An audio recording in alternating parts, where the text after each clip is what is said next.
আচ্ছা, যে গ্রন্থ থেকে আমরা আলোচনা শুনবার জন্য বসেছি, বলেন তো দেখি গ্রন্থটার নাম কি? পিছনের ভাইয়েরা আপনারা বলতে পারেন নাই, গ্রন্থটার নাম কি? কোরআন বললে আমল নামায় 40টা নেক জমা হয়ে যাবে। যদি কেউ এতটুকু বলে যে কোরআন কোরআন কোরআন কোরআন, আমল নামায় প্রতিটা বলায় 40টা নেক জমা হয়ে যাবে, চিৎকার দিয়ে পড়েন আল্লাহু আকবার। এই গ্রন্থটার নাম কি? কেউ যদি এই কোরআনের দিকে নজর করে, আল্লাহ বলে আমি ফেরেশতাদেরকে লাগিয়ে দিই তার আমল নামায় নেক লেখা শুরু করে দাও। 3 জিনিসের দিকে তাকালে আমল নামায় নেক লেখা শুরু হয়। নাম্বার 1, কাবা ঘরের দিকে যদি কেউ নজর করে তাকায়, তারা আমল নামার ভিতরে নেক লেখা শুরু করে দেন, তিনি কে? নাম্বার 2, কেউ যদি মায়ের চেহারার দিকে তাকায়, মা নাই ঘরে, কথা বলেন, আছে? যারা কষ্ট দিয়েছেন পা ধরে মাপ চেয়ে নেবেন, এছাড়া আখিরাতে জান্নাতে যাবার কোনো সুযোগ পাবে? জান্নাতু তাকদা আকদামিল উম্মাহাত, মায়ের পায়ের নিচে সন্তানের জান্নাতের ব্যবস্থা করে দিয়েছেন, তিনি কে? ইয়ামিনী শহর থেকে একজন সাহাবী মাকে কাঁধে করে নিয়ে রাসূলের সামনে এসে বলছেন, ইয়া রাসূলুল্লাহ, মাকে কাঁধে করে নিয়ে হজ করাইছি, বড় কষ্ট হয়েছে, আপনি বলেন আমার ঋণ কতটুকু সুদ হয়েছে? রাসূল বলেছেন, ছুরি নাও আর ধারালো ছুরি দিয়ে বুকের চামড়া কেটে তোমার মায়ের পায়ের এক জোড়া জুতা বানিয়ে এখনই আমার সামনে পরিয়ে দাও, এরপর আমি রাসূল বলবো 1 ফোঁটা দুধের ঋণ শোধ হবে না। মায়ের সম্মান এবং মর্যাদা এই জায়গায় বাড়িয়ে রেখেছেন, আওয়াজ দিয়ে বলেন তিনি কে? মা যদি শুধু 2 হাত তুলে দোয়া করে, আল্লাহ বলে ওই দোয়াটা আরশে গিয়ে ধাক্কা লেগে যায়। সারা পৃথিবীর সমস্ত আলেম ওলামা, সমস্ত উলিয়া বক্তা বলেন, ইমাম বলেন, সবাইকে যদি 1 পাল্লায় দিয়ে দেন আর মায়ের একটা যদি দোয়া 1 পাল্লায় দিয়ে দেন, আল্লাহ বলে মায়ের দোয়াটাকে সাথে সাথে সন্তানের জন্য কবুল করে নেবেন, তিনি কে? মুসা আলাইহিস সালাম তিনি আল্লাহকে বলেছিলেন, রব্বে কারীম, কে আমার সাথে জান্নাতে যাবে? মুসা আলাইহিস সালাম বলেছিলেন আল্লাহকে, কে আমার সাথে জান্নাতে যাবে? আল্লাহ রাব্বুল আলামিন বললেন, অমুক শহরের একটা কসাই, ওই কসাই তোমার সাথে জান্নাতে যাবে। মুসা আলাইহিস সালাম বলেন, আল্লাহ কসাই কেন? আপনি কি একজন শহীদ পান নাই, একজন নবী পান নাই, একজন রাসূল পান নাই? কসাই যাবে আমার সাথে জান্নাতে? আল্লাহ বললেন, হ্যাঁ, তোমার পাশে যার জান্নাত হবে সে একজন কসাই। চিৎকার দিয়ে পড়েন সুবহানাল্লাহ। মুসা আলাইহিস সালাম বললেন, এটা কেমন কসাই? আল্লাহ রাব্বুল আলামিন বললেন, চলে যাও অমুক শহরে, অমুক এলাকায়, অমুক পাড়ায়, অমুক দোকানে সে গোশত বিক্রি করে। চলে গেলেন মুসা আলাইহিস সালাম, গিয়ে দেখেন কসাই সকাল থেকে জব করে গোশত বিক্রি করে, সারাদিন গোশত বিক্রি করে বাড়ির দিকে মারছে দৌড়। মুসা আলাইহিস সালাম বললেন, বাজান রে, আমি তোর বাড়ির মুসাফির হতে চাই। আল্লাহু আকবার। আমি মুসাফির মানুষ, আমি মেহমান হতে চাই, আমার কি নিয়ে যাওয়া যাবে? যুবক বলে, হুজুর আমি তো গরিব মানুষ, আমি কাজে থাকি ব্যস্ত, একে তো কসাইয়ের কাজে ব্যস্ত, আরেক বাড়ির আরেক গুরুত্বপূর্ণ কাজ আছে, ওই কাজে আমি আরো ব্যস্ত, তবে আপনাকে গিয়ে বসতে হবে, আমি রান্না করে এরপরে আপনাকে খাবার দেব, বেশি তাড়াহুড়ো কখনো করা যাবে? মুসা আলাইহিস সালাম বলেন, রাখ তোর খাবার কে খাবে? আমি তো এসেছি বেটা তোর ব্যক্তিগত গোপন আমল দেখতে। সুবহানাল্লাহ বলেন। কি জন্য তুই আমার সাথে জান্নাতে যাবি? এই গোপন তোর আমলটা দেখার জন্য আমি দূর এলাকা থেকে এসেছি। চল, নিয়ে গেছেন মুসা আলাইহিস সালামরে বসিয়ে রাখছেন, গরম গরম কুসুম কুসুম পানি যুবক নিজ হাতে করে বৃদ্ধা মহিলা ঘরের ভিতর থেকে কুলে করে নিয়ে বাহিরে এসে সুন্দর করে ধুয়ে মুছে পরিষ্কার করে সুন্দর জামা কাপড় পরিধান করে আবার ঘরের ভিতরে নিয়ে সাথে সাথে গোশতগুলো টুকরো টুকরো করে নিজ হাতে গোশতের সুন্দর ঝোল অথবা ভুনা করে এরপরে রুটি নরম নরম করে 1 বাটি রুটি আর 1 বাটি গোশত নিয়ে এই বৃদ্ধা মহিলার ঘরের ভিতরে ঢুকে বৃদ্ধা মহিলাকে বসিয়ে রুটি এবং গোশত ছিঁড়ে ছিঁড়ে মুখে তুলে দেয় আর বলে, সারাদিন তোর খেদমত করতে পারি না, এই জন্য তুই আমাকে মাফ করে দিস। সুবহানাল্লাহ বলেন। মা, সারাদিন তোর আমি খেদমত করতে পারি না, এই জন্য তুই আমাকে মাফ করে দিস। মা এবার 2 হাত তুলে দোয়া করে, রব্বে কারীম, জামানার পয়গম্বর মুসা আলাইহিস সালামের সাথে তুমি আমার এই কলিজার সন্তানটাকে জান্নাত দান করে দিও। মায়ের মা দোয়া করে ফেলেছে, আল্লাহ জামানার পয়গম্বর মুসা আলাইহিস সালামের সাথে তুমি আমার এই সন্তানরে জান্নাত দান করে দিও। যুবক বলে, মা কতদিন এই দোয়া করবি? নিশ্চিত এই দোয়া কবুল হবে না, কারণ আমি হলাম কসাই কিভাবে জামানার পয়গম্বর মুসা আলাইহিস সালামের সাথে জান্নাতে যেতে পারে? সাথে সাথে মুসা আলাইহিস সালাম ঘরে প্রবেশ করে বললেন, বাজান রে, খুব চিন্তিত ছিলাম তোর গোপন আমল কি আছে যার জন্য তুই আমার সাথে জান্নাতে যাবি। আল্লাহ রাব্বুল আলামিন নির্ধারিত করেছে, তবে তোর ব্যক্তিগত আমল দিয়ে নয়, তোর মায়ের দোয়ায় মুসা আলাইহিস সালামের সাথে তোকে জান্নাতে কবুল করে নিয়েছেন। তিনি কে?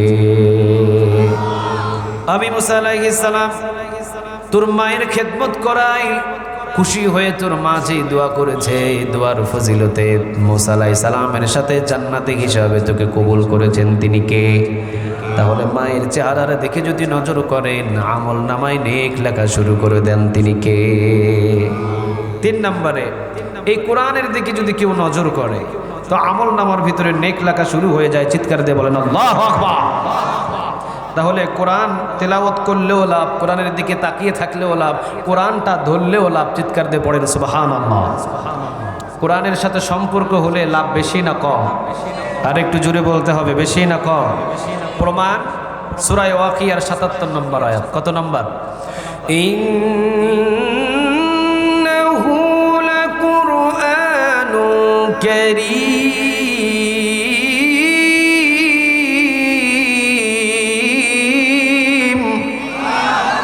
ইন্নাহু লাকুরআনুন কারীম। কোরআন হলো সম্মানিত কিতাব। যে কোরআনের সাথে সম্পর্ক করবে, কোরআনের সাথে চলাফেরা করবে, তার সম্মান আর মর্যাদা বাড়িয়ে দিবেন। তিনি কে?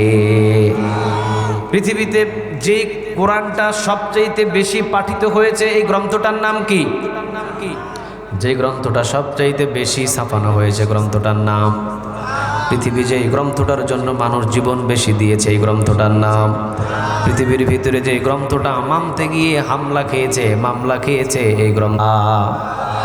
এই কোরআন যখনই আপনি মানবেন, পৃথিবীর কিছু মানুষ আছে আপনার বিরুদ্ধে চলে যাবে, কিন্তু মানুষ যদি বিরুদ্ধে চলে যায় এই ভয়ে কি কোরআন মানা বন্ধ করা যাবে? আওয়াজ দিয়ে বলতে হবে, বন্ধ করা যাবে।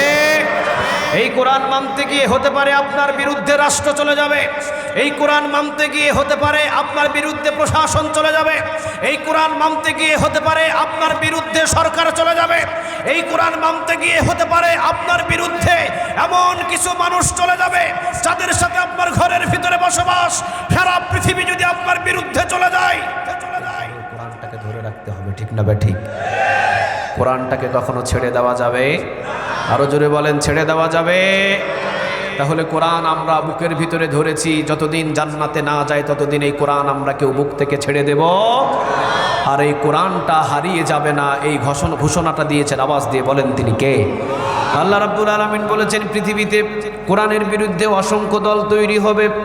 বাংলাদেশে আছে না নাই? আসতে বলেন, আছে না নাই? 17টা বছর পর্যন্ত চেষ্টা করেছে, কিন্তু কখনো লাভবান হতে পারে? আরো জোরে বলেন পারে?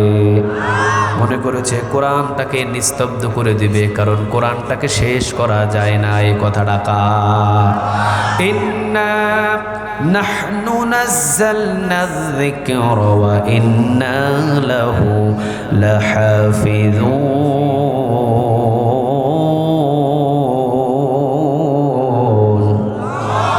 কথাটা কার? ও নবী, কোরআন আমি নাজিল করেছি, হেফাজতের দায়িত্ব পৃথিবীর কারো নয়, কোরআন হেফাজতের দায়িত্বটা কার? ও নবী, আপনি দেখবেন ফু দিয়ে বহু কাফের এই কোরআনের আলো নিভিয়ে দিবে, পারবে না। কিয়ামত পর্যন্ত কোরআনের আলোটারে ছড়িয়ে দিবেন। তিনি কে? এই কথাটাও কার? ইউরিদুনা, পড়েন, ইউরিদুনা লিইউতফিউ নূরাল্লাহি বিআফওয়াহিহিম ওয়াল্লাহু মুতিম্মু নূরিহি ওয়ালাউ কারিহাল কাফিরুন। কথাটা কার?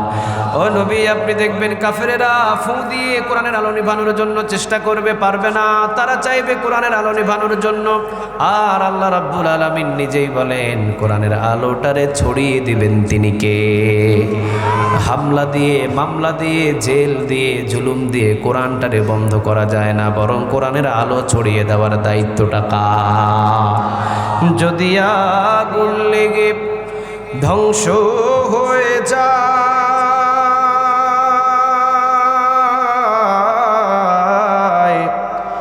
ধ্বংস হয়ে যায়, যদি আগুন লেগে যাই, পড়ে যায়, আগুন লেগে যাই পুড়ে যায় পৃথিবীর সব বইয়ের দোকান, বিশ্ব থেকে হারাবে না পবিত্র কোরআন, বিশ্ব থেকে হারাবে না পবিত্র কোরআন। ঠিক না ঠিক? সারা পৃথিবীর সব বইগুলো জ্বালিয়ে দিবে, সব দোকানগুলো জ্বালিয়ে দিবে, পৃথিবী থেকে কোরআনটাকে কেউ মুছাতে পারবে? কারণ কোরআন হেফাজতের দায়িত্বটা কার? সেই কোরআন থেকে আমরা আলোচনা শুনতে রাজি আছি না নাই? আর একটু জুড়ে বলেন আছি না নাই? কোরআনের একটা আয়াত থেকে যদি কেউ 1 ঘন্টা আলোচনা শুনে, রাসূল বলেছেন 500 রাকাত কবুল হওয়া নফল নামাজের নেক আল্লাহ তার আমল নামায় জমা করে দেবেন। তাহলে কোরআন থেকে আলোচনা শুনলে ইমানটাকে বাড়িয়ে দেন তিনি কে? জুড়ে বলেন তিনি কে? আচ্ছা, ধৈর্য নিয়ে কিছু সময় কি বসা যাবে? আর একটু জুড়ে বলেন বসা যাবে? এই কোরআনের ভিতরে সূরা আছে কয়টা? মাশাআল্লাহ, ছোট বাচ্চারা বলতেছে, আপনারা বলেন না কেন? সূরা আছে কয়টা? প্রথম নাম্বার সূরাটার নাম কি? সূরাতুল আলহামদুলিল্লাহি রাব্বিল আলামিন আর রাহমানির রহিম মালিকি ইয়াউমিদ্দিন।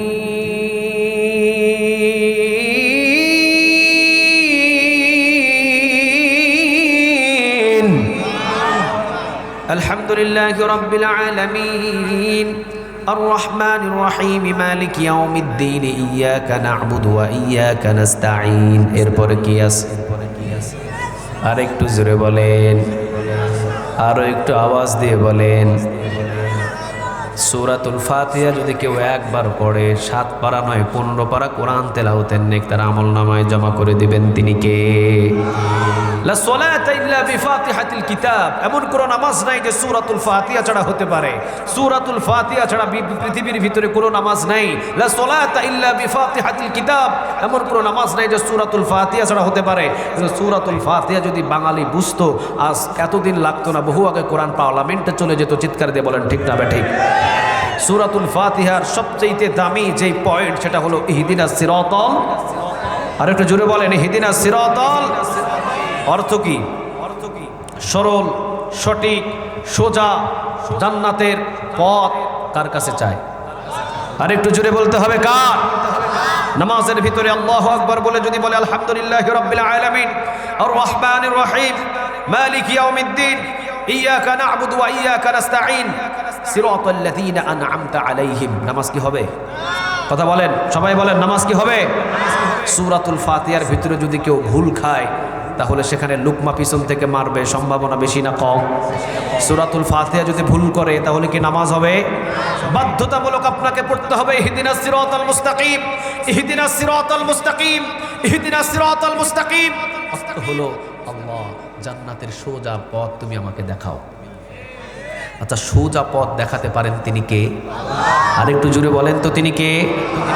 বাংলাদেশের ভিতরে 3.5 লক্ষ মসজিদ। বাংলাদেশের ভিতরে আজান হওয়ার সাথে সাথে মসজিদে মুসল্লিরা হাজিরা হয়। মুসল্লিরা হাজিরা হয়ে সূরাতুল ফাতিহা দিয়ে নামাজ পড়তে হয়। এমন কোন সূরা নাই জন্য সূরা দিয়ে নামাজ হবে, অন্যান্য সূরা দিয়ে আপনি মিলিত করতে পারবেন। সূরাতুল ফাতিহা ছাড়া কোনো নামাজই হবে না। ঠিক না ঠিক? বাধ্যতামূলক সূরাতুল ফাতিহা আপনাকে পড়তেই হবে। সূরাতুল ফাতিহার ভিতরে যেখানে বলা হয় ইহদিনাস সিরাতাল মুস্তাকিম, আল্লাহ জান্নাতের সোজা পথ তুমি আমাকে দেখাও, আল্লাহ জান্নাতের সঠিক পথ তুমি আমাকে দেখাও। আল্লাহ রাব্বুল আলামিন সূরা ইব্রাহিমের 1 নম্বর আয়াতে বলছেন কিতাবুন আনজালনাহু ইলাইকা লিতুখরিজান নাসা মিনাজ যুলুমাতি ইলান নূর। অন্ধকার পথ থেকে জান্নাতের পথ দেখানোর জন্য কোরআন নাজিল করেছেন তিনি কে? আর একটু জোরে বলতে হবে তিনি কে? তাহলে কথাটা পয়েন্ট দিয়ে বুঝেন। মসজিদের ভিতরে সূরাতুল ফাতিহার মধ্যে আপনি চেয়েছেন ইহদিনাস সিরাতাল মুস্তাকিম, আল্লাহ জান্নাতের সঠিক পথ তুমি আমাকে দেখাও। মসজিদ থেকে বাহির হয়ে আল্লাহ বলছেন সূরা ইব্রাহিমের 1 নম্বর আয়াত কিতাবুন আনজালনাহু ইলাইকা লিতুখরিজান নাসা মিনাজ যুলুমাতি ইলান নূর।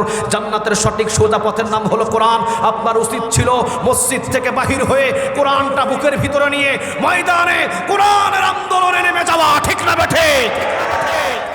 কিন্তু না, আপনি মসজিদের ভিতরে বলেছেন ইহদিনাস সিরাতাল মুস্তাকিম, আল্লাহ জান্নাতের সোজা পথ তুমি আমাকে দেখাও, আর মসজিদ থেকে বাহির হয়ে আপনি এরশাদ শিকদারের লাঙ্গল কান্দে নিয়ে ঘুরতেছেন। অনেকে বেজার হয়ে গেছে আমার এই কথায়। সাপোজ অনেকে বেজার হয়ে গেছে এই কথায়। আপনি কোথায় আছেন? আপনি কোথায় আছেন? সূরাতুল ফাতিহার ভিতরে আপনি বললেন ইহদিনাস সিরাতাল মুস্তাকিম, একবার দুইবার বললে বোঝা যেত। 42 বার প্রতিদিন 5 ওয়াক্ত নামাজি পড়তে হয়। একজন নামাজি প্রতিদিন 40 থেকে 42 রাকাত নামাজ পড়ে।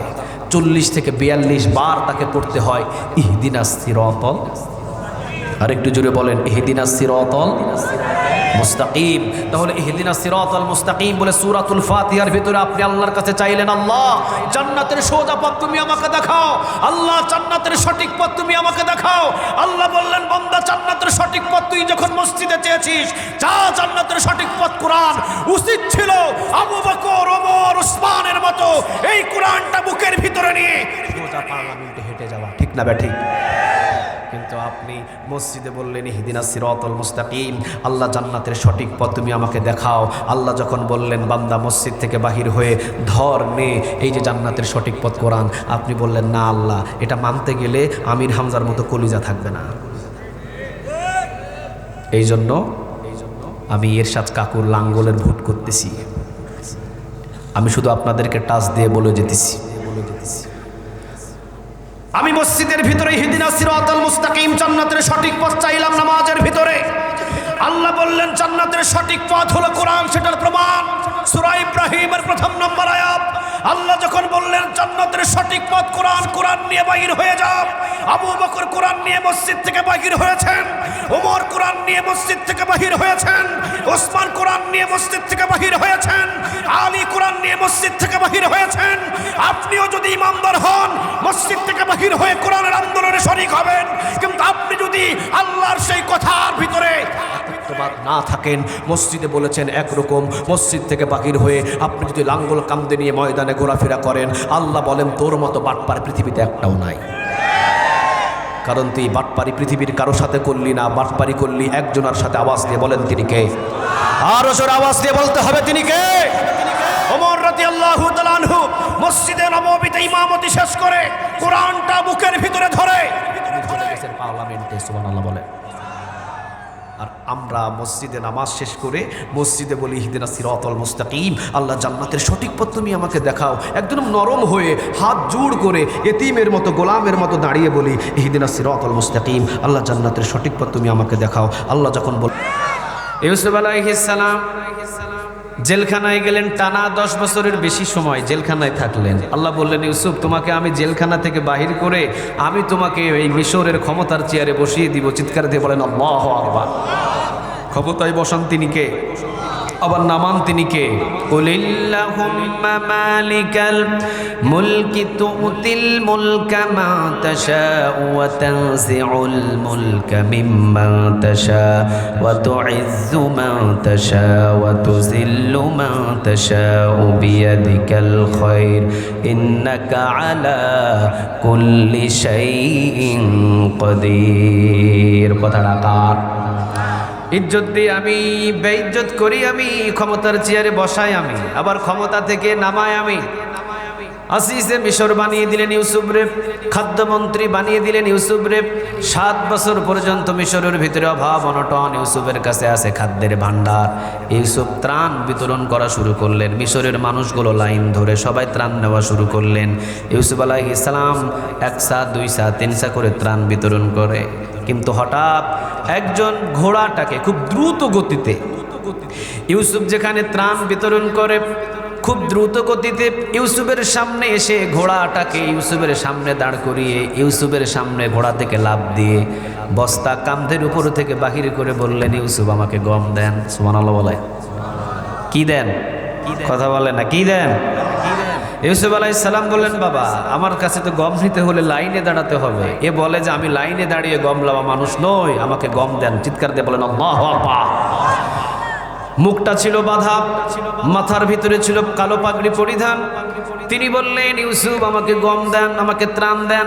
ইউসুফ বললেন গম নেওয়ার জন্য যদি তুমি গম নিতে চাও তাহলে লাইনে দাঁড়াও, লাইনে দাঁড়ালে তোমাকে গম দেওয়া হবে। তিনি বললেন ইউসুফ লাইনে দাঁড়িয়ে গম নেওয়ার আমার কোনো দরকার নাই, আমি আপনার কাছে গম চেয়েছি, আপনি আমাকে গম দেন। ইউসুফ তর্কে বিতর্কে জড়িত না হয়ে বললেন এই ব্যক্তিটাকে 1 সা গম দিয়ে দেন। 1 সা গম যখন দিলেন তিনি বললেন 1 সা গম আমি গ্রহণ করব না। আল্লাহু আকবার। তাহলে 2 সা গম দিয়ে দেন, 2 বোরা দিয়ে দেন। 2 বোরাও তিনি নেবেন না। 3 বড়াও তিনি নেবেন না। 4 বড়াও তিনি নেবেন না। অথচ মিশরের মানুষ অভাবে আছেন, 1 বড়া গম দিলেই মিশরের মানুষ খুশি হয়ে যায়। আর এই ব্যক্তিটা বলে 3 বড়া, 4 বড়া, 5 বড়া, 10 বড়া। কয় না, 10 বড়াও নেব না। ইউসুফ বললেন তুমি কে বাবা? 10 বড়া গম দিই তারপরেও তুমি নিবা না? এবার ইউসুফের সামনে ও মুখোশটাকে খুলে বলে আপনি আমারে চিনেন নাই? আমি সেই কিসিন যে 6 মাসে আপনাকে পবিত্র ঘোষণা দিয়েছিলাম। চিৎকার দিয়ে বলেন আল্লাহু আকবার। ইউসুফ আলাইহিস সালাম কাছে টেনে নিয়ে কপালের উপরে চুমা দিয়ে ইউসুফ বললেন এই কিসেনকে 1 বড়া, 2 বড়া, 3 বড়া গম দিয়ে হবে না, একে আমি 135 মণ গম হাদিয়া দিলাম। 100 কত মণ? কথা বলেন 100 কত মণ? কয়বার পবিত্র বলায়? কথা বলেন কয়বার? আল্লাহ রাব্বুল আলামিন ডাক দিলেন ইউসুফরে, তুমি একবার তোমাকে পবিত্র বলাই, তুমি কিসেন রে 135 মণ গম হাদিয়া দিলা। শুনে রাখো, জমিনের ভিতরে যদি কোনো বান্দা আমি আল্লাহকে সুবহানাল্লাহ বলে যদি পবিত্র ঘোষণা দেয়, আমি আল্লাহ রাব্বুল আলামিন তার জন্য 8টা জান্নাতের দরজা খুলে দেব। এবার একটু আওয়াজ দিয়ে বলেন সুবহানাল্লাহ। আর একটু আওয়াজ দিয়ে বলেন তো দেখি সুবহানাল্লাহ। তাহলে বুঝতে পারছেন সুবহানাল্লাহ বলবেন তো কৃপণতা করবেন? কথা বলেন কৃপণতা করবেন? যে একবার পড়েছে লা ইলাহা ইল্লাল্লাহ তার জন্য কয় দুনিয়া সমপরিমাণ জান্নাত বানাইছেন তিনি কে? কয় দুনিয়া? কথা বলেন। ওই ব্যক্তিটা জাহান্নামে চলে যাবে, ওই ব্যক্তিটা জাহান্নামের আগুনের ভিতরে জ্বলবে, কিন্তু মাঝে মাঝে ওই জাহান্নামের আগুন থেকে একজনাকে ডাক দিবে। তিনি কে? আল্লাহকে ডাক দিবে। আল্লাহ, শুনছিলাম কোনো মাহফিলে গিয়ে আপনি একজন রব আছেন, আপনি একজন মালিক আছেন, আপনি ছিলেন সারা জাহানের মালিক। আল্লাহ, এই জাহান্নাম থেকে কি আমার বাহির করা যায় না? ডাক দিবে। 1000 বছর পরে আবার ডাক দেবে, 2000 বছর পরে আবার ডাক দেবে, 3000 বছর পরে আবার ডাক দেবে, টানা 5000 10,000 বছর পরে আল্লাহ রাব্বুল আলামিন তার ডাকে সাড়া দেবে। সুবহানাল্লাহ বলেন।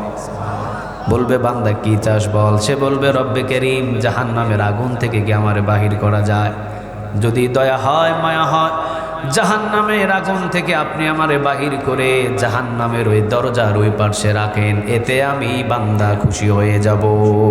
আল্লাহু আকবার। আল্লাহ বলবে আয়, তোর দোয়া মঞ্জুর, কবুল করে নিলাম, আয়। ওরে জাহান্নাম থেকে মুক্ত করে জাহান্নামের গেটের কাছে দাঁড় করাইয়া দেবে। এরপরে ওই বান্দা 1000 বছর আল্লাহকে বলবে আল্লাহ, জাহান্নামে তোর গেটে দাঁড় করাইছেন, এখান থেকে খুব কঠিন ধোয়া, কঠিন গরমের ধাপ আমার গায়ে আসে, জ্বলে যায়। আল্লাহ, এখান থেকে নিরাপদ একটা স্থানে আপনি দাঁড় করাইয়া দেন। 1000 বছর কানবে কার কাছে? আল্লাহ এবার কবুল করে নিয়ে বলবে আয়, নিরাপদ স্থানে আল্লাহ দাঁড় করিয়ে দিবেন। ওখানে থাকবে কয় হাজার বছর? কথা বলেন। 1000 বছর পরে ওইবারে আল্লাহর কাছে বলবে আল্লাহ, আপনার জান্নাত কি রকম একটু দেখতে চাই। সুবহানাল্লাহ বলবেন না? কি করতে চায়? কথা বলেন। থাকতে চায় না, দেখতে চায়। আল্লাহ রাব্বুল আলামিন বলে বান্দারে, বড় চালাক ব্যক্তি তুই, ঠিক আছে আজ আমার কাছে আগে কমান্ডমেন্ট দে, আমার কাছে আগে ওয়াদা দে, এটাই তোর চাওয়া, শেষ চাওয়া, আর কোনো কিছু চাইতে পারবি? বান্দা বলবে রব্বে কারীম, আর কোনো আমার চাহিদা নাই, শুধু জান্নাতটা 2 চোখ দিয়ে দেখায়া দেন। জান্নাতের জানালার কাছে তাকে দাঁড় করায়া দিবেন। তিনি কে? সে জান্নাতের নিয়ামত দেখবে। এবার বলবে চাইতে তো নিষেধ আছে, আচ্ছা চেয়ে দেখি না, অপরাধ কোথায়? আবার আল্লাহর কাছে 2 হাত তুলে বলবে রব্বে কারীম, দয়া করে মায়া করে তুমি যদি ওই জান্নাতের গেট দিয়ে, শুধুমাত্র জান্নাতের কোনো নিয়ামত আমাকে দিতে হবে না, জান্নাতের গেট দিয়ে ভিতরে ঢুকাইয়া দাও, কোনো জান্নাত আমার চাই না। সুবহানাল্লাহ বলে। আল্লাহ রাব্বুল আলামিন মুস্কি হাসি দিয়ে বলবে বান্দা, তুই মাত্র পড়েছিলি লা ইলাহা মুহাম্মাদুর রাসূলুল্লাহ সাল্লাল্লাহু আয়। কূপের ভিতরে ডুব দিয়ে কালো চেহারাটারে স্বাভাবিক চেহারা বানায়া দিবেন। আওয়াজ দিয়ে বলেন তিনি কে? জান্নাতের ভিতরে নিয়ে যাবে। ফেরেশতারা বলবে সামনে আগাও, সামনে আগাবে। কিছু দূর যাওয়ার পরে বলবে আমি তো চাইছিলাম দরজা থেকে সামনে দাঁড়াতে, আমারে কইলই যায় না আবার। সামনে আগাও, সামনে আগাবে, আর একটু সামনে আগাও, সামনে আগাবে। যখন দেখবে ঠিক কবজি পর্যন্ত, হাঁটুর কবজি পর্যন্ত, যখন দেখবে যে হাঁটুর টাকনো পর্যন্ত ডুবে যায়, কার্পেটের উপরে হেঁটে হেঁটে সেখানে বসে যাবে, শুয়ে যাবে। তাকে আবার বলবে সামনে আগাও, সামনে আগাবে। বিশাল এক জান্নাতের ভিতরে ঢুকিয়ে দিয়ে বলবেন আল্লাহ রাব্বুল আলামিন, বান্দা তোর জন্য আমি এই জান্নাত নির্মাণ করেছি। তুই শুধু জমিনের ভিতরে একবার পড়েছিলি লা ইলাহা লা ইলাহা লা ইলাহা ইল্লাল্লাহু মুহাম্মাদুর রাসূলুল্লাহ সাল্লাল্লাহু। জমিনের ভিতরে একবার শুধু কালেমা পড়ার কারণে তার জন্য 10 দুনিয়া সমপরিমাণ জান্নাত বানায় রাখছেন। তিনি কে? আল্লাহ এখনো আছে না নাই? আপনাদের আওয়াজেতে মনে হয় নাই? ওই আল্লাহ এখনো আছে না নাই? আল্লাহ কি আমাদের জন্য জান্নাত বানাতে পারে? কথা বলেন, জান্নাত বানাতে পারে? তাহলে আজকের মাহফিল থেকে আমরা আল্লাহ সুবহানাহু ওয়া তাআলার কাছে ওয়াদা করে যাব, যা গুনাহ করেছি জীবনে আর কোনোদিন কোনো গুনাহ করব। আরো জোরে বলেন, কোনো গুনাহ করব। আল্লাহ আমাদের সবার তাওবাগুলোকে তুমি কবুল করে নিও, বলেন আমিন। আর একটু আওয়াজ দিয়ে বলেন আমিন। তাওবা করলে তাওবাটারে কবুল করে নেয় তিনি কে? আল্লাহ বলছেন কোরআনের ময়দানে বসেছো, আমাকে বলো আল্লাহ মাফ করে দাও, আমি আল্লাহ সাথে সাথে মাফ করে দিব। 80 বছরের গুনাহ নিয়েও তুমি যদি বসো, 80 বছরের গুনাহগুলোরেও মাফ করে দিবেন। আওয়াজ দিয়ে বলেন তিনি কে? তাহলে আমরা কোরআনের মাহফিলে বসে দারিয়াপুর হাফিজিয়া মাদ্রাসা ও এতিমখানা এর উন্নয়নে না, আজকের এই তাফসীরুল কোরআন মাহফিল, এই মাহফিলে বসে আমরা খুশি না বেজার? সবাইরে আওয়াজ দিয়ে বলতে হবে খুশি না বেজার? খুশির আনন্দে আমরা কি আল্লাহর নামে 3টা তাকবীর দিতে পারবো? কথা বলেন, তাকবীর দেওয়া যাবে? আচ্ছা, বিবাহিত ভাইয়েরা, আপনারা যারা আসছেন, আব্বাজানেরা, ভাইয়েরা, হাত তুলেন দেখি। আমিও আছি আপনাদের সাথে। বিবাহিত বিবাহিত হাই হাই সব দেখি বিবাহিত, হাত নামান দেখি। আচ্ছা, অবিবাহিত ভাইয়েরা আপনারা হাত তুলেন দেখি। হাই হাই, এরা সালাক আছে, 2 হাত করে তুলছে। এক হাত, এক হাত, মাশাআল্লাহ, একদম কম। অবিবাহিত ভাইয়েরা একদম কম। আচ্ছা, বিবাহিত ভাইয়েরা আপনারা যারা আছেন, আপনারা আল্লাহর নামে একটা তাকবীর দিব। তাকবীর দেওয়া যাবে? অবিবাহিত ভাইদের কি হারিয়ে দেওয়া যাবে? দেখি আপনাদের কণ্ঠের কত দারাজ আছে, আপনাদের কণ্ঠে কত আওয়াজ আছে। লিল্লাহে তাকবীর। এটা হলো বিবাহিত ভাইয়েরা, মানে কেউ আগে কেউ পরে, এদের কোনো কিছুই ঠিক থাকে না, এটা ভালোভাবে জানা আছে আমাদের। সবসময় এরা বাঁকাভাবে চলে, কেউ আগে বলছে কেউ পরে বলছে, সব উল্টাপাল্টাই ফেলছে। অবিবাহিত ভাইয়েরা আপনারা কি রেডি আছেন সবাই? বিবাহিত ভাইদের কি হারিয়ে দেওয়া যাবে? দেখি লিল্লাহে তাকবীর। মাশাআল্লাহ, এই কয়জনের আওয়াজে মনে হয়েছে পুরা প্যান্ডেলের তের হারাই ফেলছে এরা। এবার আমরা সবাই মিলে 3টা তাকবীর। আবু বকর সিদ্দিক রাদিয়াল্লাহু তাআলা আনহু উনি বলেছেন, আমি একবার চন্দ্রের দিকে তাকাই, আরেকবার মসজিদে নববীর দিকে তাকাই, তাকিয়ে দেখি চন্দ্র আমার কাছে অন্ধকার লাগে আর রাসূলের চেহারা আমার কাছে আলোকিত লাগে। চন্দ্রের চাইতে সুন্দর করে আমার রাসূলকে বানাইছেন। আওয়াজ দিয়ে বলেন তিনি কে? তো রাসূল সাল্লাল্লাহু আলাইহি ওয়াসাল্লাম যখন ঘরে ঢুকতেন, বিবিদের ঘরে পুরা ঘরটা আলোকিত হয়ে যেত। বিবিদের ঘরে কেরোসিনের তেল ছিল না, বিবিদের ঘরে ডিজেল কোনো তেল ছিল না, অন্ধকারের ভিতরে বিবিরা বসে থাকতেন। রাসূল যখন ঘরের ভিতরে প্রবেশ করতেন, রাসূলের চেহারার আলোকিত অবস্থায় আম্মা জান আয়েশা রাদিয়াল্লাহু তাআলা আনহা উনি বলেন, আমরা সেলাইয়ের কাজ তখন আরম্ভ করে দিতাম। সুবহানাল্লাহ বলেন। পৃথিবীর হলিউড বলিউডের সব নায়ক নায়িকাদেরকে যদি আপনাদের এই মান্দা থানায় উপস্থিত করা হয়, অন্ধকার অমাবস্যার রাতকে আলোকিত হবে? সবাই তো বললেন না, আলোকিত হবে? শাহরুখ খান, শাকিব খান, এই যে বাংলাদেশের যাদেরকে দেখা যায়, হ্যাঁ, হিরো আলম, কথা বলে না? আপনাদের মনে পাশেই বাড়ি, বগুড়ায় হিরো আলমদের নিয়ে আসলে অন্ধকার রাত আলোকিত হবে না? কথা বলে না? বাংলাদেশের মেগাস্টার ওদেরকে নিয়ে আসলে আলোকিত হবে না? বরং রাতটা আরো অন্ধকার বেশি হবে, ঠিক না ভাই? ঠিক।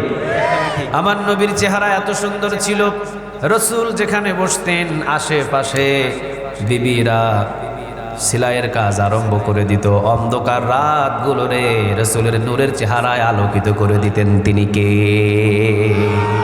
ইউসুফ আলাইহিস সালাম ছিলেন সারা পৃথিবী থেকে 50% বেশি সুন্দর, আর আমার রাসূল ছিলেন আল্লাহর সুন্দরের পরে 99 গুণ বেশি সুন্দর। চিৎকার দিয়ে বলেন আল্লাহু আকবার। রাসূল নিজে বলেছেন সকল মানুষ জান্নাতের ভিতরে অবস্থান করবে, সব মানুষ, বুখারী মুসলিমের হাদিস, জান্নাতের ভিতরে চলে যাবে। সকল মানুষ যখন জান্নাতে যাবে, এই জান্নাতের ভিতরে যাওয়ার পরে আল্লাহ সুবহানাহু ওয়া তাআলা ওই জান্নাতে একটা মাহফিলের ব্যবস্থা করবে। সুবহানাল্লাহ বলেন।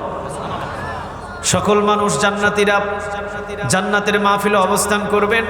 ওই জান্নাতের মাহফিলে সব জান্নাতীরা থাকবে। এত বিশাল প্যান্ডেল হবে, আর যেই মঞ্চ হবে, মঞ্চের উপরে 1.25 লক্ষ প্রায় চেয়ারের ব্যবস্থা করবেন তিনি কে? একটা চেয়ার থাকবে অনেক সুন্দর, এটা হবে প্রধান অতিথির চেয়ার, আর প্রধান অতিথি হবেন ওই মাহফিলের মুহাম্মদুর রাসূলুল্লাহ। চিৎকার দিয়ে পড়েন আল্লাহু আকবার। আর বিশেষ অতিথি হবেন সকল নবীরা এবং রাসূলরা। আর ওই মাহফিলের সভাপতি হবেন স্বয়ং একজন। আওয়াজ দিয়ে বলেন তো তিনি কে? রাসূলের কাছে একজন সাহাবী জিজ্ঞাসা করলেন, ইয়া রাসূলুল্লাহ, এত বড় জান্নাতের এই মাহফিলে আলোর ব্যবস্থা কি হবে? রাসূল এবার মুস্কি হাসি দিয়ে বললেন, সাহাবীরা রে, তোমরা মনে করেছো জান্নাতের এই মাহফিলে কি আলোর ব্যবস্থা আল্লাহ রাব্বুল আলামিন করবেন? তোমাদের ধারণা কি হয়? সাহাবীরা বললেন, নবী, মনে হয় হেসাক লাইট অথবা যে কোনো কেরোসিনের তেলের অথবা কোন লাইটের ব্যবস্থা করবে, আমাদের জানতে বড় ইচ্ছা করে। নবী নিজে বলেন, যখন আমি বিশ্ব নবীজিকে যখন প্রধান অতিথির চেয়ারের উপরে বসিয়ে দিবেন, প্রধান অতিথির চেয়ারে যখন আমি বসবো, আমার চেহারার নূরে জান্নাতের এত বড় কনফারেন্স, এত বড় জান্নাতের মাহফিলের এরিয়া পুরা আলোকিত করে দিবেন তিনি কে? এখন বলেন, আমাদের রাসূলের চেহারা পৃথিবীর সবচাইতে সুন্দর, বেশি না কম? আর একটু জুড়ে বলতে হবে, বেশি না কম? তার চাইতে বেশি সুন্দর আওয়াজ দিয়ে বলেন তিনি কে? রাসূল নিজে বলেছেন, আল্লাহ সুবহানাহু ওয়া তাআলাকে সকল জান্নাতীরা দেখতে চাইবে। আল্লাহ জান্নাতীদেরকে বলবে, তোমরা সবকিছু পেয়েছো? তারা বলবে, হ্যাঁ আল্লাহ, সবকিছু পেয়েছি। আমাদের মতো যারা কামলা দেওয়া মুসলমান, আমরা বলবো সবকিছু পেয়ে গেছি। কিন্তু মাঝে মাঝে উমরের মতো ব্যক্তি দাঁড়াবে, আবু বকরের মতো ব্যক্তি দাঁড়াবে, অন্যান্য আল্লাহওয়ালারা দাঁড়িয়ে বলবেন, রব্বে কারীম, জান্নাতের নিয়ামতের জন্য তো আমরা খুশি নই, আমরা তোমাকে দেখতে চাই। সুবহানাল্লাহ বলবেন না? কাকে দেখতে চায়? আর একটু আওয়াজ দিয়ে বলেন তিনি কে? ও আল্লাহ, আমরা তোমাকে দেখতে চাই। তো আল্লাহ সুবহানাহু ওয়া তাআলার নূরটাকে দুই ভাবে প্রকাশ করেছেন। কয়ভাবে? কথা বলেন, কয়ভাবে? দুই ভাবে। একটা নূর আল্লাহ প্রকাশ করেছেন সূর্যের মাধ্যম দিয়ে, আরেকটা নূর প্রকাশ করেছে চন্দ্রের মাধ্যম দিয়ে। চন্দ্রের দিকে সারাদিন তাকিয়ে থাকবেন, কোনো অসুবিধা নাই। সূর্যের দিকে তাকানো যায়? কথা বলে, তাকানো যায়? চন্দ্রের দিকে তাকিয়ে থাকতে পারবেন, সূর্যের দিকে তাকানো কখনো সম্ভব নয়। আল্লাহ রাব্বুল আলামিন এক পলক শুধু ৭০,০০০ পর্দা থেকে একটা পর্দা সরাবে। একটা পর্দা সরানোর সাথে সাথে নূরের তাজাল্লিতে গরমে সকল জান্নাতি জ্ঞান হারিয়ে ফেলবে। কত হাজার বছর চলে যাবে কেউ জানে না। জানেন তিনি কে? জান্নাতীরা কান্না শুরু করবার বলবে, ইয়া রব, আপনাকে দেখার মতো মনে হয় আমাদের আর সুযোগ নাই। আল্লাহ সুবহানাহু ওয়া তাআলা এবার বলবেন, না, আমি তোমাদের সাথেই দেখা দিব। আসো সবাই, জান্নাতীরা, তোমার সাথে আমাদের সালাম বিনিময় হবে। আমি চন্দ্রের মাধ্যমে যেই নূর দিয়েছি, ওই নূরে তোমাদের সাথে দেখা দিব। সবার মাথার উপরে এমনভাবে আল্লাহ দেখা দিবে, মনে হবে যে সবার মাথার উপরে আল্লাহ দাঁড়িয়ে আছে। চিৎকার দিয়ে বলেন আল্লাহু আকবার। সূর্যটা যখন আপনাদের মান্দা ধানায় উঠে, মনে হয় সূর্য আপনার মাথার উপরে। রাজশাহীবাসী মনে করে রাজশাহীর উপরে, বগুড়াবাসী মনে করে বগুড়াবাসীর উপরে, ফেনী আমরা যারা থাকি আমরা মনে করি আমাদের মাথার উপরে, কিন্তু সূর্য জায়গার উপরে রেখে দিয়েছেন তিনি কে? আল্লাহ এমন ভাবে দেখা দিবে, প্রতিটা জান্নাতীরা মনে করবে আল্লাহ রাব্বুল আলামিন আমার দিকে তাকিয়ে আছে। সুবহানাল্লাহ বলেন। বিশ্বনবীজি বললেন, আল্লাহ রাব্বুল আলামিনের চেহারার দিকে যখন তাকাবে, কোথায় হুরের কথা ভুলে যাবে, গেলমানের কথা ভুলে যাবে, জান্নাতের কথা ভুলে যাবে, সমস্ত জান্নাতের নিয়ামতের কথা ভুলে যাবে, আর কোনো কিছু মনে থাকবে না। কত হাজার বছর পার হয়ে যাবে আল্লাহর চেহারার দিকে তাকিয়ে, কত হাজার লক্ষ বছর পার হয়ে যাবে কেউ জানে না, শুধু জানবেন একজন। আওয়াজ দিয়ে বলেন তিনি কে? ওই জান্নাত এত সুন্দর জান্নাত আল্লাহ রাব্বুল আলামিন আমাদের যারা একবার কালেমা পড়েছে লা ইলাহা ইল্লাল্লাহু মুহাম্মাদুর রাসূলুল্লাহ, তাদেরকে 10 দুনিয়া সমপরিমাণ জান্নাত দান করে দিবেন তিনি কে?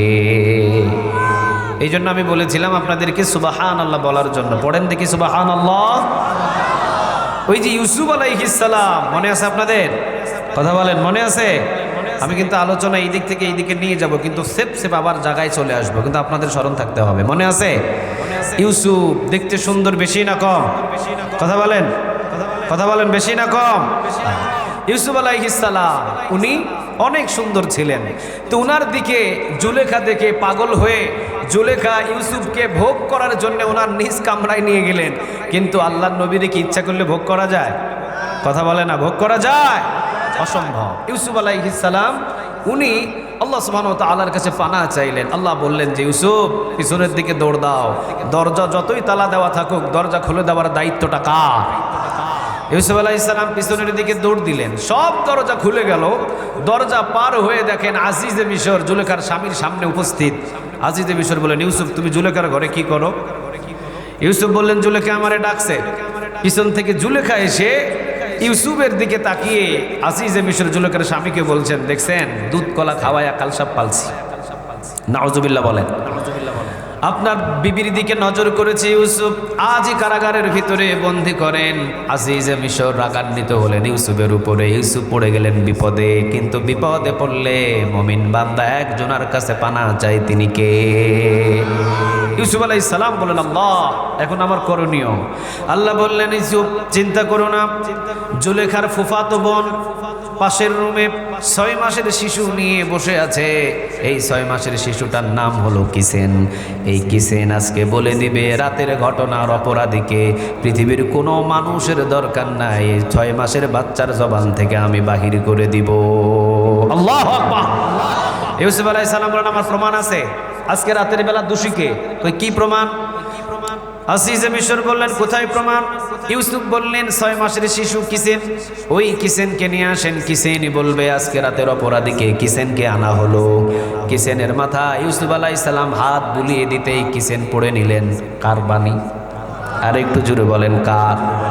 আজিজে মিশর জুলেখাকে আঙ্গুল দেখিয়ে বললেন, আজিজে মিশর ইউসুফ দোষী নয়, ইউসুফের মতো পবিত্র মানুষ এই মিশরে একজনও খুঁজে পাওয়া যাবে, কারণ এটা হলো কার পয়গম্বর? আর একটু জোরে বলতে হবে, কার? আল্লাহর পয়গম্বর। এর মতো পবিত্র মানুষ পৃথিবীতে একজনও নাই। এটা হলো পবিত্র মানুষ, এটা দোষী বানায়ও না। আজিজে মিশর তোমার একটা বাণী শিখিয়ে দিই, জামাটারে পরীক্ষা করো। জামা যদি ইউসুফের পিছন দিকে ছেঁড়া হয় তাহলে জুলেখা দায়ী হবে, আর ইউসুফের যদি সামনের দিকে ছেঁড়া হয় ইউসুফ দায়ী হবে। কিন্তু জামা আজিজে মিশর দেখলেন পিছনের দিকে ছেঁড়া। জুলেখা দায়ী হওয়ার পরেও ইউসুফরে কারাগারে যেতে হলো। যুগে যুগে অসংখ্য সৎ মানুষ ইমানদার মানুষদেরকে জালিমরা কারাগারে বন্দী করে, এমন ইতিহাস আছে না? আওয়াজ দিয়ে বলেন, তিনি কে? তিনি কে? ইমান বড় নাকি দুনিয়া বড়? দুনিয়া বড়। কথা বলেন, ইমান বড় না দুনিয়া বড়? দুনিয়া বড়। ইমান বড়। ইমানের চাইতে দামি জিনিস পৃথিবীতে একটাও। ইমানের পথে অবিচল থেকে আমার মরণ যেন হয়। ইমানের পথে অবিচল থেকে আমার মরণ যেন তোমারই কাছে মিনতি আমার, তোমারই কাছে মিনতি আমার, মহামহিম দয়াময়। ইমানের পথে অবিচল থেকে আমার মরণ যেন হয়। বলেন আমিন। বলেন আমিন। ইমানের চাইতে দামি জিনিস পৃথিবীতে আর একটাও নাই। যার ইমান আছে সে জান্নাতে যাবে। সুবহানাল্লাহ বললেন না? যে শুধুমাত্র দুনিয়াতে একবার পড়েছিল লা ইলাহা ইলাহা, সবাই পড়েন লা ইলাহা ইলাহা। পিছনের ভাইয়েরা আপনারা একটু আওয়াজ দিয়ে পড়েন তো দেখি, লা ইলাহা ইলাহা। সবাই একটু আওয়াজ দিয়ে পড়েন লা ইলাহা ইল্লাল্লাহ, পড়েন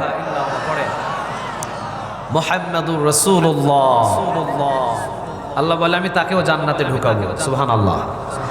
জীবনে কোনোদিন কালেমা পড়ে নাই, জীবনের শেষ মুহূর্তে যদি শুধুমাত্র একবার পড়ে ফেলে লা ইলাহা ইল্লাল্লাহ, আল্লাহ বলে তার জন্য আমি 10 দুনিয়া সমপরিমাণ জান্নাত বানিয়ে দিব।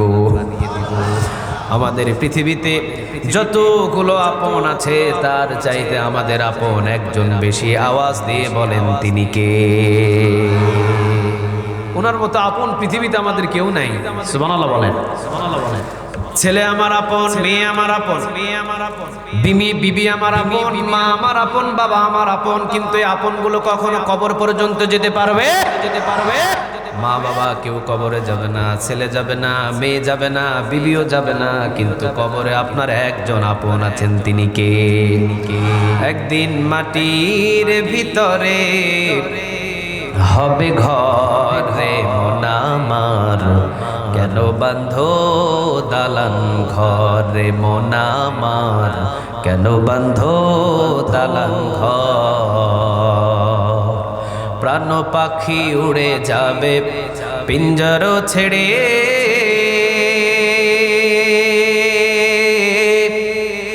ধরা ধমে সবই রবে, তুমি যাবে চলে। বন্ধু বান্ধব যত, মাতা পিতা তারা শত, বন্ধু বান্ধব যত, মাতা পিতা তারা শত, সকলই হবে তোমার পর রে মন আমার, কেন বাঁধো দালান ঘর রে মন আমার, কেন বাঁধো দালান ঘর। আওয়াজ দিয়ে বলেন ঠিক না ঠিক? ছেলে আপন নয়, মেয়ে আপন নয়, বিবি আপন নয়, আত্মীয় স্বজন সবাই দুনিয়াতে রবে। সাদা কাফনের কাফন পরিধান করে একা একা বিদায় করে নিবেন আপনাকে। তিনি কে? ওই কবরে কে আছে বলেন? আর একটু জোরে আওয়াজ দিয়ে বলেন, কবরের সঙ্গী আমাদের একজন আছে। তিনি কে? আল্লাহ বলছেন একবার যদি তুমি পড়ো লা ইলাহা ইল্লাল্লাহ, আমি তোর জন্য 10 দুনিয়া সমপরিমাণ জান্নাত বানিয়ে দেব। সুবহানাল্লাহ বলতে পারলেন না? সুবহানাল্লাহ বলতে কি মান্দাবাসী টাকা লাগে? কথা বলে না, টাকা লাগে? আওয়াজ দিয়ে বলেন দেখি একবার সুবহানাল্লাহ। একবার যদি কেউ ইচ্ছা করে সুবহানাল্লাহ বলে, তো আল্লাহ বলছেন আসমান জমিনের খালি জায়গা নেক দিয়ে তার আমলনামা জমা করে দিব।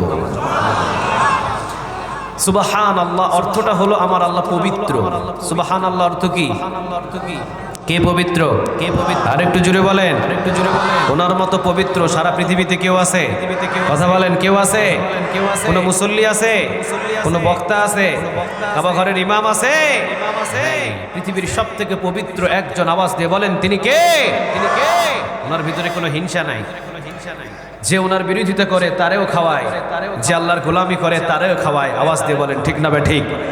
এই যে আত্রাই নদী পাশে, এটা কি নদী? এই নদীর মাছ হিন্দু খায়, এই নদীর মাছ মুসলমান খায়, এই নদীর মাছ মুনাফিক খায়, আবার এই নদীর মাছ মসজিদের মুসল্লিও খায়। আওয়াজ দিয়ে বলেন ঠিক না ঠিক? আল্লাহ কি বলছে? শুধু মুসলমানেরা খাবে, আর কেউ খাইতে পারবে না। কথা বলে না? বলছে আল্লাহ বলে তোরা সবাই খা, আমার ভিতরে কোনো হিংসা নাই, আমি পবিত্র। সুবহানাল্লাহ বলে। সুবহানাল্লাহ। এটা যদি কেউ বলে, আল্লাহকে পবিত্র যদি ঘোষণা দেয়, তো 1 নাম্বার এসে আসমান জমিনের খালি জায়গাটা নেক দিয়ে পূরণ হওয়া নেক পাবে। আর 2 নাম্বার আল্লাহ বলছে আমি যে তাকে কি দিব সেটা আমি আর সে জানি, পৃথিবীর কেউ জানে না। সুবহানাল্লাহ বলে। ইউসুফ আলাইহিস সালাম, আপনাদের পাশের গ্রামের ইউসুফ। তো যে নবীর নাম নিলাম এটা আপনাদের পাশের গ্রামে বাড়ি, আত্রাই নদীর ওই পাশে বাড়ি, জুত বাজারে বাড়ি। কোথায় বাড়ি? উনি কি ছিলেন? কথা বলে না, কি ছিলেন? ইউসুফ আলাইহিস সালাম দেখতে ছিলেন খুব সুন্দর, পৃথিবীর অর্ধেক সুন্দর আল্লাহ তাকে দান করেছে। সুবহানাল্লাহ বলেন। পৃথিবীর অর্ধেক সুন্দর আল্লাহ তাকে দান করেছে, তবে আমার নবী থেকে বেশি সুন্দর নয়। ওই যুগের মহিলারা এসে আমাদের আয়েশা রাদিয়াল্লাহু তাআলা আনহাকে বলেছিল আমাদের ইউসুফ সুন্দর। আমাদের আয়েশা রাদিয়াল্লাহু তাআলা আনহা উনি বলেছিল না, আমার রাসূল সুন্দর। সবচেয়ে বেশি চিৎকার দিয়ে বলেন আল্লাহু আকবার। ইহুদি নারীরা বলল ইউসুফকে দেখে ওই যুগের মহিলারা ফল কাটতে কাটতে হাতগুলো কেটে ফেলেছে, তাহলে ইউসুফ তো বেশি সুন্দর। ইউসুফ আলাইহিস সালামের জামানায় মহিলারা হাত কাটতে কাটতে ফল কাটতে কাটতে হাত কেটে ফেলেছে। ইউসুফ আলাইহিস সালামের চেহারা দেখে আম্মা জান আয়েশা রাদিয়াল্লাহু তাআলা আনহা উনি বললেন ওই জামানার মহিলারা যদি আমার নবীকে একবার দেখতো, ফল কাটতে কাটতে হাত কাটতে কাটতে কখন যে তারা নিজেদের কলিজায় পুঁছ লাগিয়ে দিত, বিন্দু পরিমাণ তারা টের পেত না।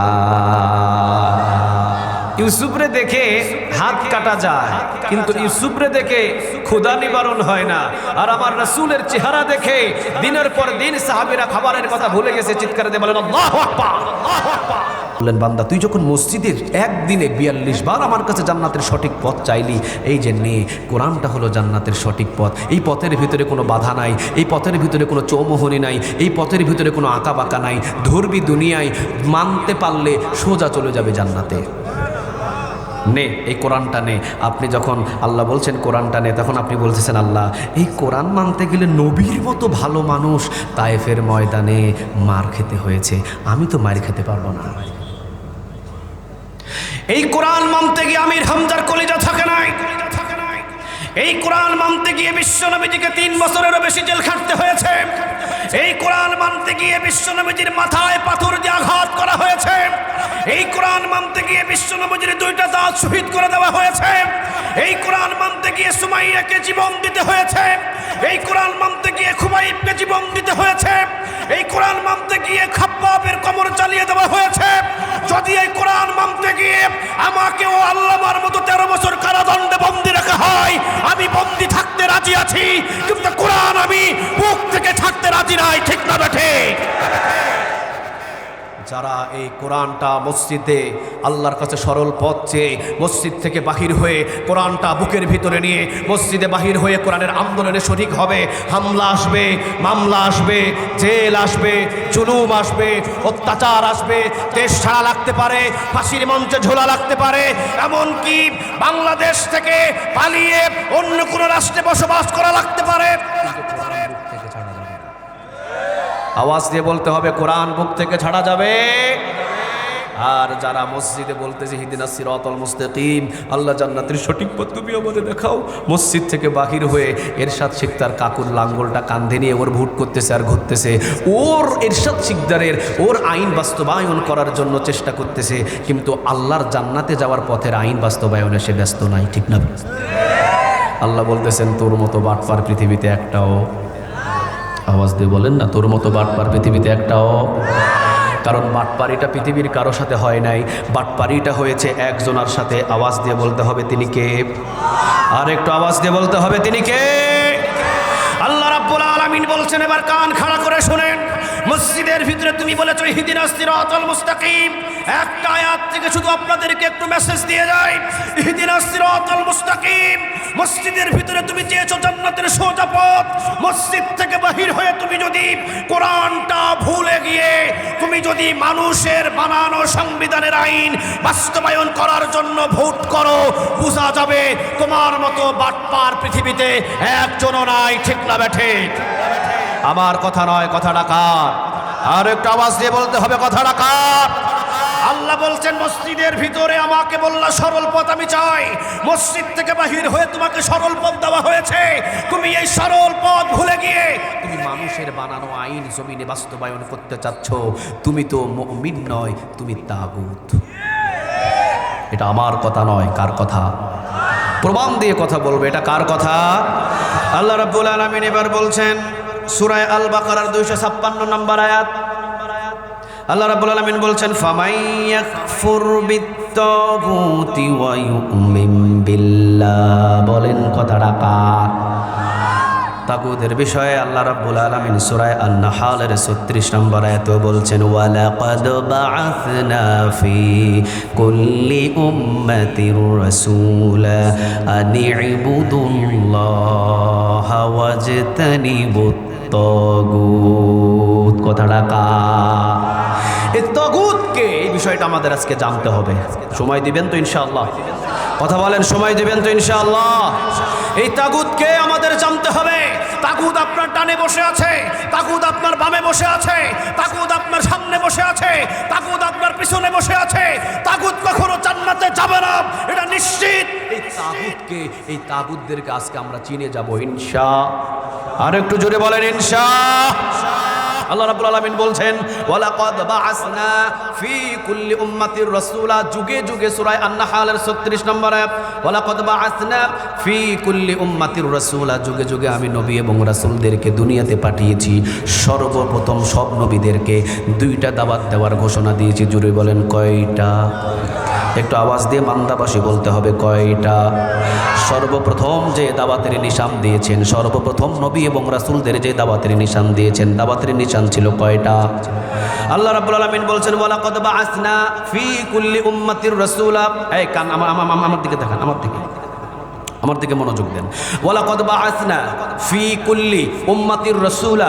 যুগে যুগে আমি নবী এবং রাসূলদেরকে দুনিয়াতে পাঠিয়েছি দুইটা দাওয়াত দেওয়ার জন্য। এক নাম্বার আনিবুদুল্লাহ, ইবাদত করতে হবে কার? দ্বিতীয় নম্বর ওয়াজতানিবুত তাগুত, তাগুতের সাথে কখনো সম্পর্ক রাখা যাবে? কে বলছেন? আরো জোরে বলেন কে? আনিবুদুল্লাহ, ইবাদত করতে হবে আল্লাহর। দ্বিতীয় নম্বর ওয়াজতানিবুত তাগুত, তাগুতের সাথে বিন্দু পরিমাণ কোনো সম্পর্ক রাখা যাবে? এখন তাগুতটাকে আল্লাহ বলছেন এখানে, ফামাই ইয়াকফুর বিত তাগুত। আগে বলছেন তাগুতদের তালাক দাও, ওয়া ইউমিন বিল্লাহ। এরপরে আমি আল্লাহর উপরে ঈমান আনো। তাগুতের সাথে সম্পর্ক রেখে হাজার বার ঈমান আনলে ওই ঈমানের সারেনা দাম নাই। সূরা বাকারা 256 নম্বর আয়াত। আল্লাহ বলছেন, ফামাই ইয়াকফুর বিত তাগুত। আগে তাগুতদের তালাক দাও, ওয়া ইউমিন বিল্লাহ। এরপরে আমি আল্লাহর সাথে ঈমান আনো। তাগুতের সাথে সম্পর্ক রেখে হাজার বার মাথায় টুপি দিবি, হাজার বার কালেমা পড়বি, আমি জানি তোর ঈমান নাই। কি নাই? কথা বলেন কি নাই? আল্লাহ আগে বললেন ফামাই ইয়াকফুর বিত তাগুত, আগে তাগুতদের তালাক দাও, ওয়া ইউমিন বিল্লাহ। এরপরে আমি আল্লাহর উপরে ঈমান আনো। এখন তাগুত কে, এই কথাটা আমাদের জানতে হবে। আগে তাগুতদের তালাক দিতে বললেন আল্লাহ, এরপরে ঈমান আনতে বললেন। ঈমান যদি না থাকে, কিয়ামতের ময়দানে হাজার আমল করে নিয়ে গেলেও কোনো আমল জান্নাতের ভিতরে খুঁজে পাওয়া যাবে? আত্রাই নদীতে মাছ ধরার জন্য আপনারা গেছেন, মাছ ধরার জন্য জাল নিয়েছেন, মাছ রাখার জন্য কি নিয়েছেন? হ্যাঁ মুরব্বি, কি কিয়া? খলই, খলইটা নিয়েছেন। খলই গামছা দিয়ে শক্ত করে মাজার ভিতরে বেঁধে জাল একটা নিয়ে আপনি মারতেছেন আত্রাই নদীর ভিতরে। আত্রাই নদীতে মারতেছেন, টাকি মাছ, শোল মাছ, পুঁটি মাছ একটা দুইটা করে আসতেছে। জাল থেকে তুলে তুলে কার ভিতরে রাখে? কিন্তু রে আপনি খেয়াল করে দেখেন নাই, খলর তলা নাই। খলর কি নাই? কয়টা মাছ বাড়িতে আসবে? কথা বলেন, কয়টা মাছ বাড়িতে আসবে? আল্লাহ বলছেন ফামাই ইয়াকফুর বিত তাগুত ওয়া ইউমিন বিল্লাহ। আগে তাগুতের তালাক দে, এরপরে আমি আল্লাহর উপরে ঈমান আন। তাগুতের তালাক না দিয়ে যদি হাজার বার ঈমান আনিস, হাজার বার মাহফিলে বসিস, তোর ঈমান নাই, আমল নামায় একটাও নেক জমা হবে না। ঠিক না বেঠিক? তাগুত কতটা জঘন্যতম। এখন তাগুতকে, এটা আপনাকে জানতে হবে। তাগুতকে এক কথাই জেনে নেন, তাগুতকে। তাগুত তো সে যে ক্ষমতার চেয়ারে বসবে, যে ক্ষমতার চেয়ারে বসবে, যেভাবেই হোক ক্ষমতার চেয়ারে বসবে। ক্ষমতার চেয়ারে বসার পরে নিজের ইচ্ছা অনুযায়ী আইন বানাবে। ওই আইন আবার বাস্তবায়ন করার জন্য জমিনে প্রশাসন নামিয়ে দিবে। যদি মানুষ না মানে তাদেরকে হামলা দেবে, জেল দিবে, জুলুম দিবে। নিজের ইচ্ছায় দেশ চালাবে, কোরআন দিয়ে দেশ চালাবে না। তারাই তাগুত। ঠিক না বেঠিক? কিসের তাকবীর দেয়? এগুলা তাকবীর দেওয়ার একটা লোকও নাই। তাকবীর ওমর রাদিয়াল্লাহু তাআলা আনহু একা মক্কার জমিন কাঁপায়া ফেলছে। সুবহানাল্লাহ বলেন। একজন ওমর, ওরা মক্কাকে কাঁপাই ফেলছে। সুবহানাল্লাহ বলবেন না? ওমর রাদিয়াল্লাহু তাআলা আনহু যখন আসছিলেন কালেমা পড়ার জন্য রাসূলের কাছে, কালেমা পড়ে রাসূলকে বলছেন, ওমর, ইয়া রাসূলুল্লাহ, আমি তো কালেমা পড়ে মুসলমান হলাম, আমার কাজ কি? রাসূল বললেন, ওমর, কালেমাটা গোপন রেখে দাও। ওমর বলতেছেন, নবী 40 থেকে 42 জন কালেমা পড়েছে আমার আগে, ওরা কি করেছে? রাসূল বলছেন সবাই গোপন রেখেছে। ওমর বললেন, নবী আমিও যদি গোপন রাখি তাহলে তো ওমর কালেমা পড়ে ইসলামের কোনো লাভ হয় নাই, ঠিক না বেঠিক? অনুমতি দেন, আমি ওমর একাই মক্কার ভিতরে কালেমার কথা ঘোষণা দিয়ে দেব। সুবহানাল্লাহ বলেন। 40 থেকে 42 জনকে সাথে নিলেন, মক্কার চত্বরে নিয়ে গেলেন। ওমর রাদিয়াল্লাহু তাআলা আনহু 40 থেকে 42 জনকে দাঁড় করিয়ে ওমর আল্লাহর নামে একটা তাকবীর দিলেন, লিল্লাহে তাকবীর। ওই আওয়াজটা দেন, লিল্লাহে তাকবীর। নারে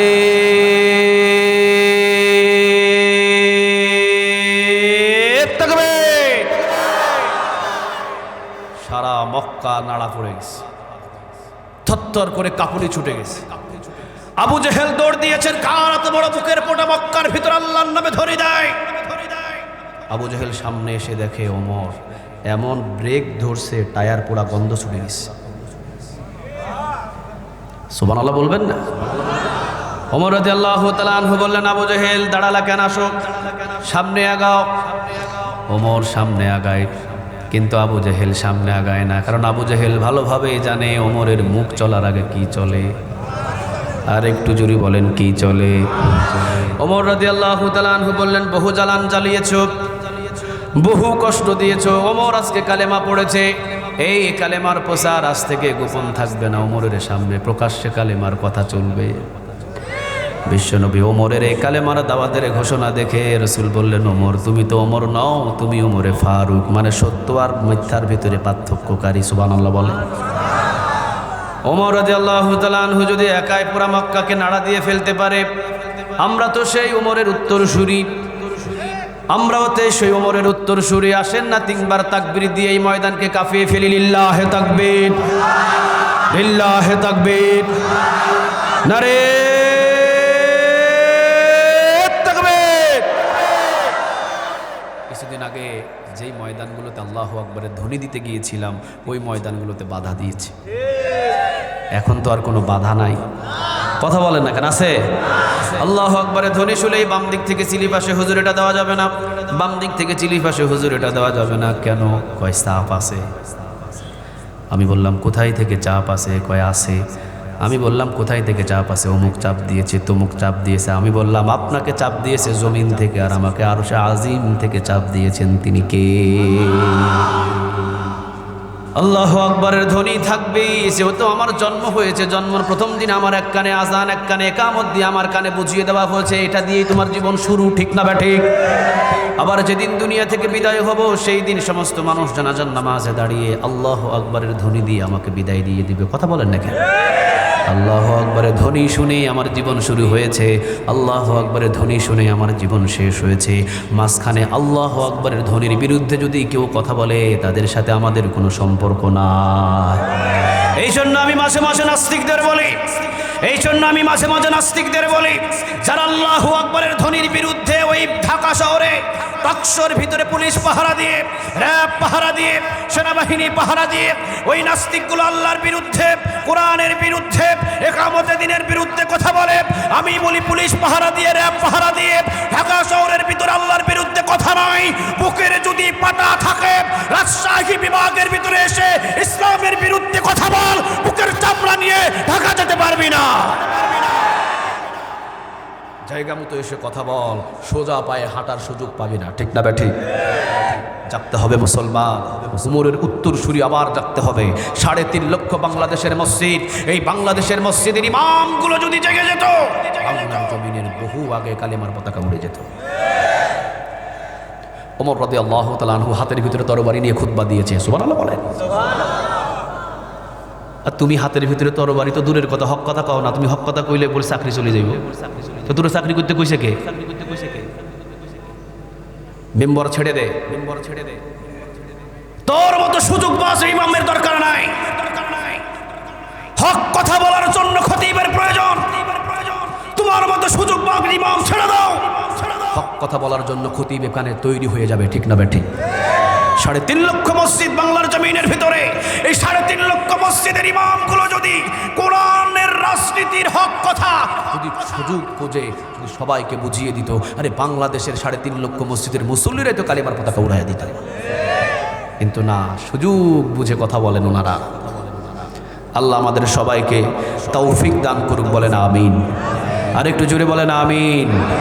তাহলে তাগুতকে, যে প্রথমত অবস্থায় ক্ষমতার চেয়ারে বসবে, ক্ষমতার চেয়ারে বসার পরে সে আল্লাহর বিধানের আইন সব ভুলে যাবে, এরপরে নিজ ইচ্ছায় আইন বানাবে, ওই আইন আবার বাস্তবায়ন করার জন্য মানুষদেরকে বলবে, মানুষরা যদি না মানে তাদেরকে আরেকবার বোঝাবে, আবার যদি না মানে তাদেরকে জরিমানা করবে, তাদেরকে জেল দেবে, তাদেরকে হামলা দেবে, মামলা দেবে, প্রয়োজনে যদি না মানে ফাঁসির মঞ্চে গিয়ে ঝোলাবে।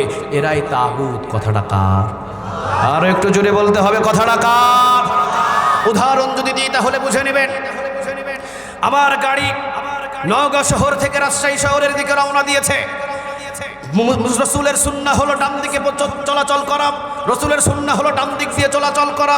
আমি আমার ড্রাইভারকে বললাম, মাহফিল করতে যাব মামলা থানায়, বাম দিক দিয়ে কেমনে যায়? বাম দিকে চলবে ইহুদি, নাসারা, বেঈমান, সমস্ত ওই যে পশ্চিমা দেশের যে মুদি, হ্যাঁ, এগুলো চলবে হলো বাম দিক দিয়ে, হিন্দুস্থানীরা চলবে বাম দিক দিয়ে। আমি তো মুসলমান, আমি তো ওমরের উত্তরসূরি, আমি চলবো সৌদি আরবের আইন অনুযায়ী, আমি চলবো মক্কার আইন অনুযায়ী, আমি চলবো মদিনার বিধান অনুযায়ী। মদিনাতে চলে ডান দিকে গাড়ি, মক্কায় চলে ডান দিকে গাড়ি। তারা ডান দিকে রসুলের সুন্নাহটাকে বেছে নিয়ে সেটাই বাস্তবায়ন করেছে পার্লামেন্ট থেকে। আমি চলবো ডান দিকে। যাও মিয়া। ড্রাইভারকে বললাম ডান দিকে গাড়ি চালাও। ড্রাইভার ভয়ে বলতেছে, হুজুর মামলা কিন্তু খেতে হবে। আমি বললাম, কে মামলা দেবে? আমি দেখবো, চালাও। ডান দিক দিয়ে গাড়ি ড্রাইভ করেই 10 কিলো না আসতেই সতীহাটে আমাকে ধরে ফেলছে। ধরে বলতেছে, হুজুর দাঁড়াও, কি ব্যাপার, রং সাইডে কেন গাড়ি ড্রাইভ করছেন? সার্জনকে আমি বললাম, স্যার এটা তো রং সাইড নয়, 1400 বছর আগে রসুল চলছেন ডান দিক দিয়ে, আমিও চলতেছি ডান দিক দিয়ে। উনি বলতেছেন, এই 1400 বছরের আইন তো বাংলাদেশে চলে না, বাংলাদেশে চলে যারা ক্ষমতায় বসে আছে তাদের আইন, ঝামেলা এখানেই। আমি বললাম, আমি রসুলের উম্মত, আমি কোরআনের বিধান মানে, আমি মানুষের আইনে চলতে চাই না, আমি ডান দিকে চলতে চাই, আপনি আমাকে ছেড়ে দেন, আমি ডান দিক দিয়ে গাড়ি চালিয়ে যাব। সার্জন বলল, হুজুর বোঝা গেছে আপনি কোন দলের, অসুবিধা নাই, গাড়ির কাগজটা দেন। গাড়ির কাগজ দিলাম। আমি মনে করেছিলাম হয়তো দেখে ছেড়ে দিবে, কিন্তু না, আমি ডান দিকে চলার কারণে আমাকে প্রথমে বোঝালেন। আমি যখন বুঝ না মেনেও চলতে চাইলাম, তখন উনি কাগজটা নিয়ে আমাকে বেশি না 25,000 টাকার মামলা দিয়ে দিলেন। 25,000 টাকার মামলা দিয়ে উনি আমাকে বললেন যে, হুজুর 25,000 টাকার মামলা নিয়ে বাম দিকে সোজা চলে যান। আমি বললাম, যদি আমি ডান দিকে চলি, আরও 25। আমি যদি বলি আরও 25 দেওয়ার পরেও যদি আমি ডান দিকে চলি, তাহলে সোজা কারাগার, কারাগারে গিয়েও যদি আমি ডান দিকে চলি, সোজা ফাঁসি। তখন আমি বুঝে নিলাম রাসূলের 1400 বছর আগের সুন্নাহ যদি আমি মানতে যাই, রাস্তার ভিতরে আমাকে সর্বপ্রথম নিষেধ করা হয়।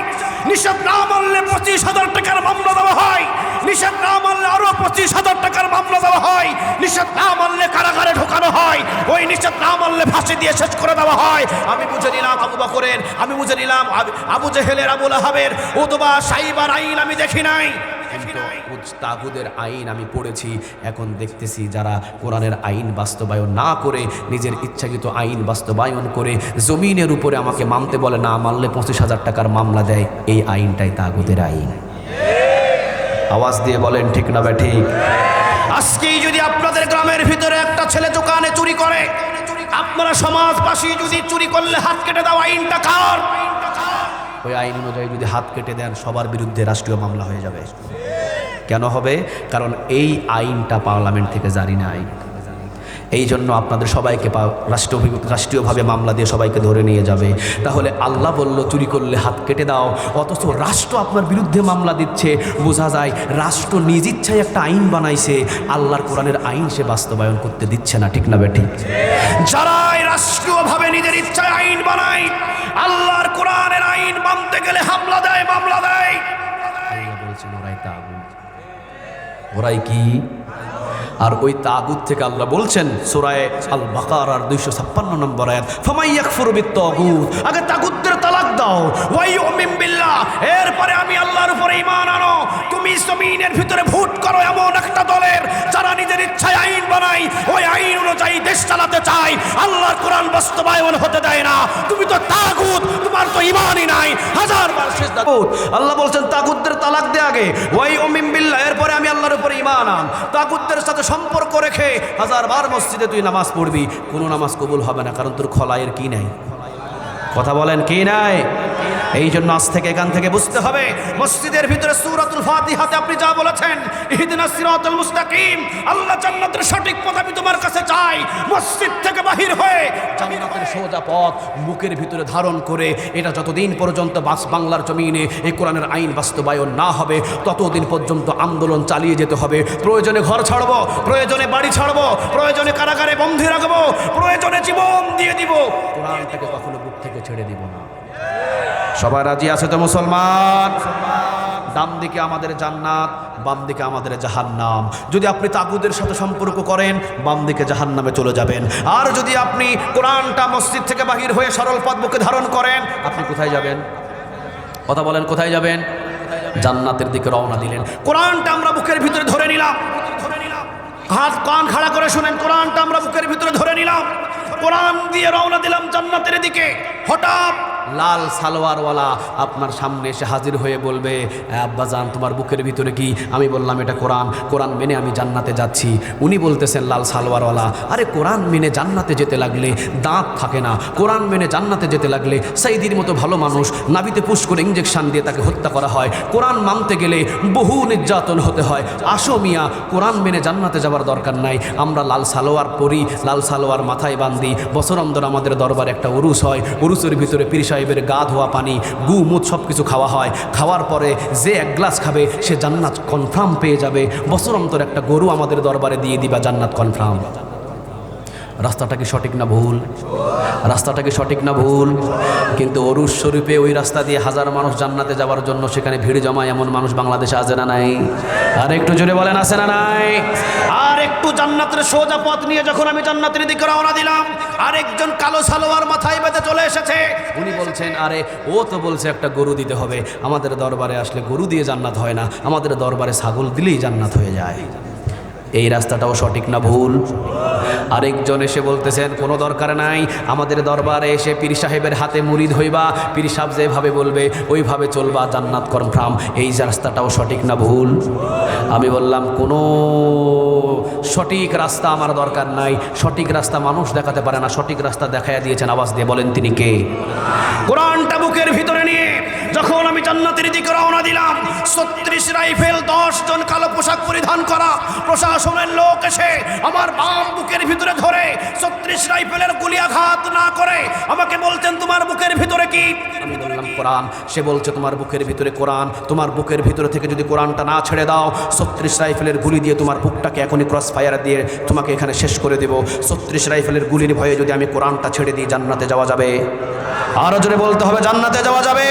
তাহলে মুসলমান বুঝতে হবে, কোরআনটা বুকের ভিতরে নিয়ে জান্নাতে যাওয়ার সময় 36 রাইফেলের গুলি বুকটাকে ঝাঁঝরা করে দেবে, উপস্থিত কোরআনটাকে বুকের ভিতরে ধরে গুলি ও বুকের ভিতরে নিয়ে শহীদ হয়ে জান্নাতে যেতে হবে।